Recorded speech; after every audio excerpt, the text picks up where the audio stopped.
Hi everyone. The life of Shaolin monks is a hard path to spiritual and physical self-improvement. On this path, they have to face many challenges and undergo exhausting training based on ancient traditions that have not changed for hundreds of years. The monks train 7 days a week to perfect their skills. It's not easy to understand the essence of their lifestyle, but we'll try to do it anyway. So, why are the Shaolin monks so cool? Let's find out. Shaolin monks begin harsh training since early childhood. At the age of 6, they already demonstrate amazing abilities. Young disciples learn to endure pain and fatigue to gradually become real warriors. In addition to mandatory meditations, future monks develop a good sense of balance and incredible flexibility. It seems that a person can't bend at such an angle. That's just simply impossible. You can't survive this exercise without any damage to the body, unless you're Mr. Fantastic or someone like that. The disciples literally twist into a ring, wrapping their bodies around pillars and even tree trunks. They also hang in this position for some time, and they don't fall. However, this exercise that looks more like torture is actually just part of Kung Fu training. According to the master, such exercises teach monks to endure any hardship and learn the intricacies of martial arts. We are sure that our viewers already know this, but just in case, do not try to repeat any exercise from the Shaolin practices. It can be very dangerous for your life. Seriously, every monk has been training for many years to minimize the risks to their body. For example, during this exercise, they hit their throats against a thick stick, and the throats are one of the most fragile parts of the human body.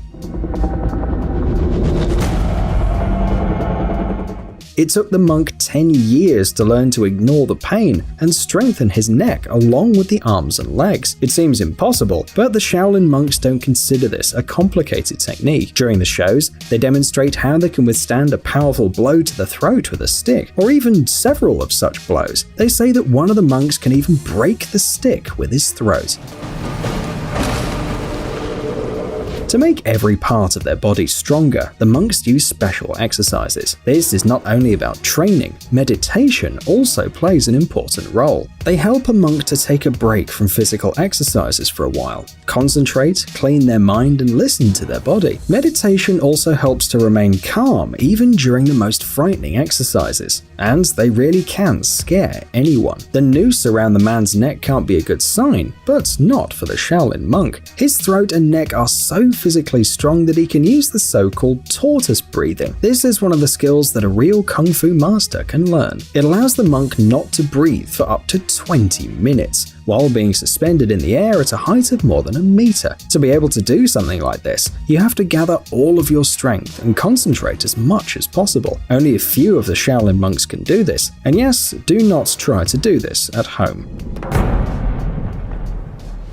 The legendary Shaolin monks bring their skills to perfection. For many years, they train not only their muscles, fists, and neck, but also their fingers. A special training technique is called diamond finger, or according to other sources, iron finger or Buddha's finger. Whatever the name, the essence of the exercise doesn't change. In the very center of the courtyard of the Shaolin monastery, there's a tree used for this exercise. Okay, there are actually several such trees, but this is not the point. The first step is relatively easy. Disciples press a finger on a hard surface. The pressure should be constant. Doesn't seem too challenging, but imagine how much patience and endurance you need for this exercise. The pressure is gradually increasing, and after a few years, the monks are allowed to practice attacks with fingers. After this training, these amazing warriors have no problem punching through steel sheets or supporting the weight of the entire body on 2 index fingers. Their fingers become as strong as iron. Some of the dentures in the bark of the tree are 5 centimeters deep. They say that after all these exercises, monks can use their fingers to break stones or seriously injure a person. Many people today find it difficult to climb stairs. In a world where escalators and elevators are everywhere, you don't always have to exert yourself. The Shaolin monks use the stairs in the monastery for training, and they don't just run up and down the stairs. No, that would be way too easy. The monks climb down on all 4s, and they do it amazingly fast. They don't touch the steps with their knees, only with their feet and palms, but still somehow manage to keep their balance. Don't try to repeat this exercise either, especially alone and on the steep stairs. Let's leave all the insane exercises to the really cool guys. Most people find it difficult to break glass with their bare hands as well, let alone with a single throw of a needle. It's easy to split it by accident, hitting it with a ball or a stone. Need you for a second. But this is not the case here. Shaolin monks can do what an ordinary person might consider impossible: break the glass with a needle. To understand how such a tiny object can break glass, we need to understand the chemical bonds of this material. Glass is very tough and does not crack from a simple touch, so the surface is very hard to break. At the chemical bond level, glass is an incredibly strong substance, less prone to microscopic cracks than steel. But due to its structure, just one tiny crack is enough to make this glass incredibly fragile.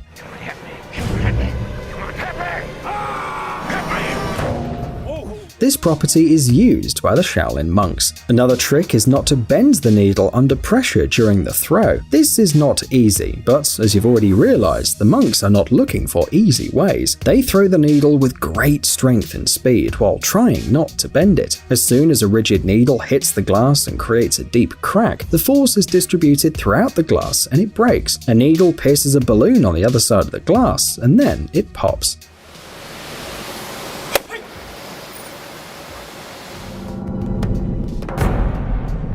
Shaolin is all about martial arts, and martial arts are all about the ability to deliver insane blows with your hands, fists, and palms. This technique is called the Iron Palm. It was originally one of the 72 arts of the Shaolin Temple. This training method was created to allow the monk to deliver very strong blows without risk of injury. The Iron Palm technique involves strengthening the limbs by training tendons and ligaments from the shoulders to the tips of the fingers. Monks hit hard objects, which are sewn into fabric or leather bags or simply scattered around. Most often they use medium-sized stones. This is a really dangerous exercise, especially in the long run. Hitting stones all the time can cause arthritis, or your sensitivity may decrease due to nerve damage. Therefore, many masters try not to practice the Iron Palm for a long time.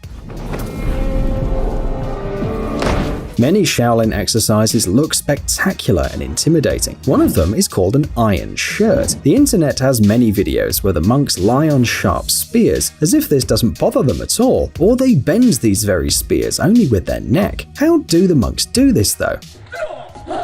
Hard to say. Some argue that the whole trick is in some unrealistic training. The monks sleep on hard beds wrapped in soft fabrics. Then they hang a horizontal bar and dig a hole under it. Every day for 3 years, the disciple grips this bar with his hands and then falls into the pit flat on his body. Then begin to hit the disciples' bodies with sticks and even with a hammer. Which of this is true and what is fiction? Probably only the monks know for sure. Skeptics doubt whether these special skills are actually for real. Maybe all this is just a staged trick that can be performed by anyone who had enough preparation time. For example, the secret may lie in the spear itself. Props are the magician's best friend. Well, you get the point. These spears are not as sharp and dangerous as the real ones, and are created solely for the performance. On the other hand, many believe that years of dedication and training allow Shaolin monks to perform superhuman feats. Lying on the spearheads might just be one of them.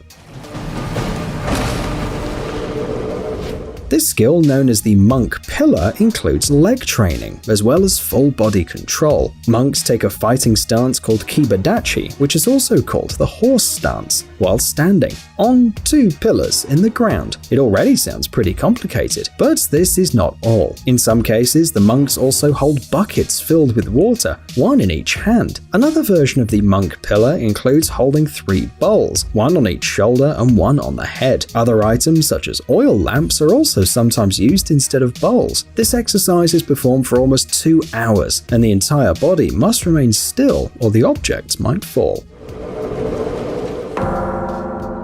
But what happens at the end, after many years when the training is completed and all possible skills are learned? Well, as in any educational institution, you need to pass something like a final exam to earn the title of a real master of the Shaolin. If the student fails, he can try again in 3 years. Each monk chooses his own style, for example a monkey style. Mastering such a technique requires strength, focus, and an incredible sense of balance, which not everyone can achieve.